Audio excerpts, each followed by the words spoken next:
Hey guys, in this full guide, I'll show you how to use multi-instance in BlueStacks in 2026.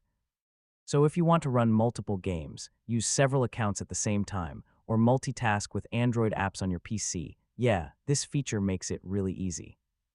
First, launch BlueStacks normally from your desktop or Start menu, and wait for the emulator to fully load. Next, click the Multi-Instance Manager icon from the right side toolbar, or search for it from the Start menu. Inside the manager, click Instance, and then select Fresh Instance or Clone Instance depending on what you need. If you create a fresh instance, BlueStacks may ask which Android version you want to use.